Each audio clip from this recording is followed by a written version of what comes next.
Hi കൂട്ടരെ, എല്ലാവർക്കും സുഖം തന്നെയല്ലേ. നമുക്ക് വളരെ സ്പൈസി ആയിട്ടുള്ള വളരെ ടേസ്റ്റി ആയിട്ടുള്ള ഒരു സിമ്പിൾ ചെമ്മീൻ റോസ്റ്റ് ഒന്ന് തയ്യാറാക്കി നോക്കിയാലോ. അപ്പോൾ അതിന് ഒരുപാട് ഐറ്റംസ് ഒന്നും ആവശ്യമില്ല. അതിന് പ്രത്യേകിച്ച് വേണമെന്ന് വെച്ചിട്ടുണ്ടെങ്കിൽ ചുവന്നുള്ളിയാണ്, പിന്നെ പച്ചമുളക്, ഇഞ്ചി, കറിവേപ്പില, വെളുത്തുള്ളി, ഇത്രയും ഐറ്റംസ് മതിയാവും. പിന്നീട് ആവശ്യത്തിന് മുളക് പൊടി, മഞ്ഞൾപ്പൊടിയൊക്കെ വേണ്ടി വരും. അപ്പോൾ അതിന് ഒരു പാൻ അടുപ്പത്ത് വെച്ച് വെളിച്ചെണ്ണ ഒഴിച്ച് കടുകൊന്ന് താളിച്ചതിന് ശേഷം അരിഞ്ഞ് വെച്ചിരിക്കുന്ന ഉള്ളിയും പച്ചമുളകും ഇഞ്ചിയും കറിവേപ്പിലയും വെളുത്തുള്ളിയും ഒക്കെ അങ്ങോട്ട് ചേർത്ത് കൊടുക്കുക. അതിലേക്ക് നമുക്ക് ഒരല്പം മഞ്ഞൾപ്പൊടിയും കൂടെ ഈ സമയത്ത് തന്നെ ഇട്ട് കൊടുക്കാം.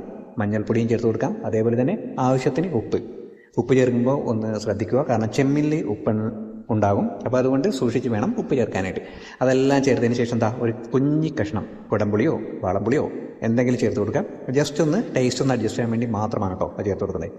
പിന്നീട് ഒരു 1/4 ടീസ്പൂൺ മല്ലിപ്പൊടി ചേർത്ത് കൊടുക്കാം. പിന്നീട് എരിവിന് ആവശ്യമായിട്ടില്ല നമുക്ക് ഇഷ്ടത്തിന് മുളക് പൊടി, നമ്മൾക്ക് എത്രത്തോളം എരിവ് വേണമെന്നുള്ളത് നമുക്കല്ലേ അറിയാൻ പാടുള്ളൂ.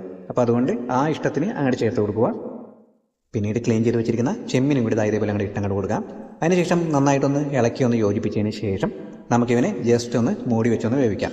ഒരു തരി പോലും വെള്ളം ഒഴിച്ചു കൊടുക്കണ്ട. ചെമ്മീനുള്ള വെള്ളം കൊണ്ട് തന്നെ ഇത് പെട്ടെന്ന് തന്നെ വെന്ത് കിട്ടിക്കോളും. അപ്പോൾ നമുക്കൊന്ന് ഇളക്കിയതിന് ശേഷം നമുക്കിവനെ ഒന്ന് മൂടി വെച്ച് ഒന്ന് വേവിച്ചെടുക്കാം കേട്ടോ.